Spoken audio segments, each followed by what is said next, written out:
মুন্সিগঞ্জের টঙ্গিবাড়ি উপজেলার পাঁচগাঁও ইউনিয়ন পরিষদের চেয়ারম্যান এস.এম. সুমন হালদারকে হত্যা করতে 4 মোটর সাইকেলে চলে আসে 9 জন।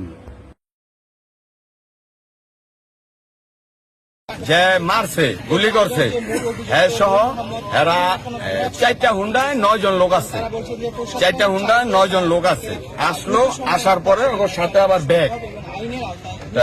এর আগেও একটা গ্যাঞ্জামের ভিতরে ওরা পিস্তল বাইর করে গুলি করছে, আমারও গুলি করছে, ওরা 3 রাউন্ড গুলি ফুটাইছে। গুলি করে স্থানীয়দের ধাওয়া খেয়ে পালিয়ে যায় এই নূর মোহাম্মদ ও তার ভাই ভোলা। এর আগেও এই নূর মোহাম্মদের বিরুদ্ধে একাধিকবার অস্ত্র নিয়ে অন্যকে হুমকি ও গুলি করার অভিযোগ রয়েছে।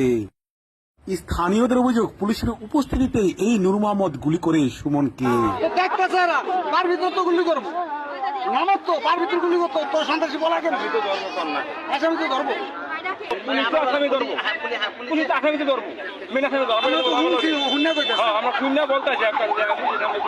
জানা গেছে রবিবার 7 জুলাই সকাল হতে পাঁচগাঁও আলহাজ ওয়াহেদ আলী খান উচ্চ বিদ্যালয়ের ম্যানেজিং কমিটির সভাপতি পদের নির্বাচন হচ্ছিল।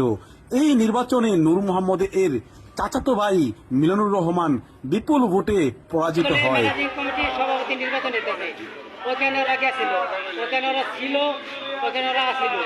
পরে মনে করেন ঘটনাস্থানে যে লোকটি ফেল করছে নূর মোহাম্মদ পক্ষে ছিল, বিপক্ষে ছিল। ফেল করছে নূর মোহাম্মদ তার পক্ষে ছিল। পরে নূর মোহাম্মদ জিজ্ঞাসা করছে সুমনের, সুমন তোর কারণে ফেল করলো। সুমন বলে বলছে আমি কিছু জানি না, এই কথা কইছে বলে গুলি করছে। এই কথা করার পরে আর গুলি করছে। চেয়ারম্যানের যে প্রতিপক্ষ এরা পাইছে 2 ভোট, আর আমগো যে প্রতিপক্ষ ছিল তারা পাইছে হলো 9 ভোট। ভোটটা পাইছিল মনিরুজ্জামান, সাবেক স্কুলের প্রতিষ্ঠাতা ওয়াহেদ আলী মাস্টারের ছেলে মনিরুজ্জামান, হ্যাঁ পাইছে 9 ভোট। আর মিলন চেয়ারম্যান, এই রানিং চেয়ারম্যানের আপন চাচা, হ্যাঁ পাইছে 2 ভোট। খুনি নূর মোহাম্মদের চাচাতো ভাই ম্যানেজিং কমিটি নির্বাচনে মাত্র 2 ভোট পাওয়ায় সে ক্ষিপ্ত হয় ইউপি চেয়ারম্যান সুমন হালদারের উপর। 1 মিনিট পরে রেজাল্ট বাড়িছে, 1 মিনিট পরে সুমন চেয়ারম্যান স্কুলের বারিন্দায় বসে রয়েছে। ওরা 2 ভাই এসে, আরো সাথে অনেকে ছিল, বাবুয়া ছিল, এরপরে আপনার ওই নূর মোহাম্মদ ভোলার আরেক ভাই ছিল যা এরেস্ট হয়েছে, কাউসারা ছিল যারা সবাই এক নামে চিনে, সন্তাস সিটি কাউসার। হ্যাঁ, সিটি কাউসার নামে যারা সবাই চিনে, ওই আগেতেই সন্তাস। এই সিটি কাউসার ছিল। তাই এক পর্যায়ে ওরা আইসে সকালে সব 9 জন আইসে 4টা হুন্ডা দিয়া, পুলিশের কাছে ডকুমেন্টস আছে। আইসা 2 ভাই জিগাইতেছে যে তোর ভোট কো, এরে কইয়া ছোট ভাইটাই নূর মোহাম্মদ ভোলা ওরূপে ভোলা ড্রিম করা বেটার চেয়ারম্যানের বুকের ভিতরে একটা লাত্তি মেরা বলল। যখন চেয়ারম্যানের বুকের ভিতরে লাত্তি দিছে, দ্বিতীয় 10 সেকেন্ডও জানে 5 সেকেন্ড আইয়া পিস্তল, সাদা একটা চকচক একটা পিস্তল। আমরা আবার মাঠে একটু দূরে দেখতেছি, সবকিছু দেখা যায়। আইসা ঠাস করে একের সামনে একটা গুলিটা করছে, ঠেকায় ডিম করে মাইরা খায় খানকের পোলা তোর ভোট কো। আচ্ছা ভোট কো এই কথা করবো, চেয়ারম্যান গুলি খাইয়া লাত্তি খাইয়া থাকদা পইরা দিছে দৌড়। আর আমগো ওই জায়গায় অনেক লোক ছিল, পুলিশ ছিল, প্রশাসন ছিল, হেরা চাইরও তার ঘেরো করে লাইছে। ওই অবস্থায় ওরা গুলির ভয় দেখাইয়া ওরা যেমন ওর সাথে পিস্তল, 2 ভাইয়ের সাথে 2টা পিস্তল, আর ওর সাথে ওরা টোটাল আইছে 9 জন, চেয়ারম্যানের সহ 9 জন আইছে।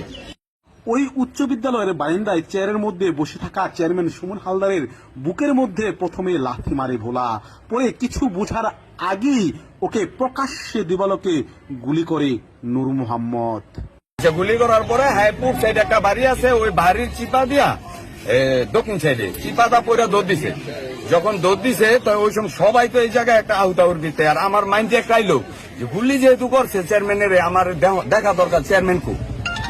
আমি চিপাটা পুর সাইডে গেছি, কেউ রে দেখি না, পিছিয়ে আছি, কেউ রে পাই না।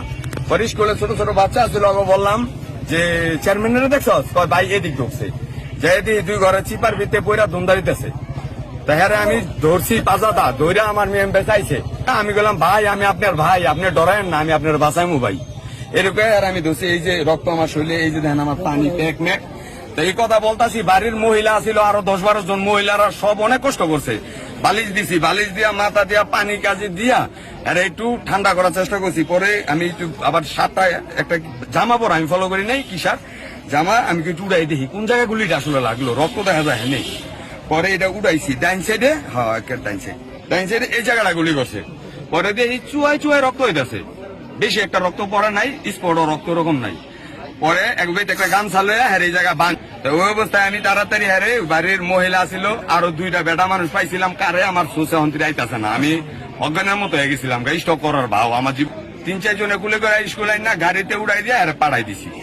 গুলিবিদ্ধ সুমন হালদারকে দুপুর 2:45টার দিকে টঙ্গিবাড়ি স্বাস্থ্য কমপ্লেক্স হাসপাতালে নিয়ে আসলে কর্তব্যরত চিকিৎসক তাকে মৃত ঘোষণা করেন। এই ঘটনায় 3 জনকে আটক করে পুলিশে দিয়েছে উত্তেজিত জনতা। এই ঘটনায় আতঙ্ক বিরাজ করছে টঙ্গিবাড়ি উপজেলার অন্যান্য উপচেয়ারম্যানদের মনেও। প্রকাশ্য দিবালোকে একজন জনপ্রতিনিধিকে গুলি করে মেরে ফেলে। জনপ্রতিনিধি আমরা যে জনগণের আমাদের নিজের নিরাপত্তা নাই, আমি আমার জনগণের কিভাবে নিরাপত্তা দিব জানি না। সেই হিসাবে যে অপরাধ করছে আপনারা দেখেছেন, দুটো সন্তানটা একটা ছোট ছেলের 1.5 বছর বয়স চিৎকার করে বাবা বাবা করে চিৎকার করে কিভাবে হবে ছেড়ে দেবে আমি আমার সন্তানদেরকে নিরাপত্তা কিভাবে দিব আমার সন্তানকে। এই জন্য আমি সকলের কাছে, সকল সাংবাদিক, সকল আইন শৃঙ্খলা বাহিনী সকলের কাছে অনুরোধ করব, দেশের আইন প্রতিষ্ঠিত করার জন্য আমাদের যারা জনপ্রতিনিধি আমাদের নিরাপত্তার জন্য বিনা কারণে মারা হয়েছে, ওদের ফাঁসি চাই, আর কিছু চাই না। একটা রানিং চেয়ারম্যান যারা মেরে নিতে পারে, এরা দুনিয়াতে কি করতে পারে? চেয়ারম্যানে কিন্তু আর আসবো না, ধরে ওকে ফাঁসি চাই। এই নির্বাচন কি এর লেগে আইবে, এই নির্বাচন কি এর লেগে তারা করবে নির্বাচন। এ ব্যাপারে টঙ্গিবাড়ি থানা ওসি মোল্লা সোয়েব আলী বলেন, উচ্চ বিদ্যালয়ে একটি গভর্নমেন্ট বডির নির্বাচন হচ্ছিল সভাপতি পদে। সেখানে সাবেক চেয়ারম্যান ছিল মিলন চেয়ারম্যান এবং আরেকজন প্রার্থী ছিলেন দেওয়ান মনিরুজ্জামান। এই দুজনের মধ্যে প্রতিদ্বন্দ্বিতা হয়। নির্বাচন সুষ্ঠুভাবেই হয়েছিল। সেখানে এক ক্যান্ডিডেট 9 ভোট পেয়েছে, আর অপর ক্যান্ডিডেট 2 ভোট পেয়েছে। যখন এই ভোটের ব্যবধান হয়েছে তখন প্রতিপক্ষ যে নূর মোহাম্মদ নামে একজন, সে বর্তমান যে চেয়ারম্যান সুমন হালদার, তাকে গুলি করে এবং সে গুরুতর আহত হয়। পরবর্তীতে হসপিটালে নিয়ে আসলে তাকে মৃত্যু ঘোষণা করে। অতঃপর ডেস্ক নিউজ, বিক্রমপুর চিত্র।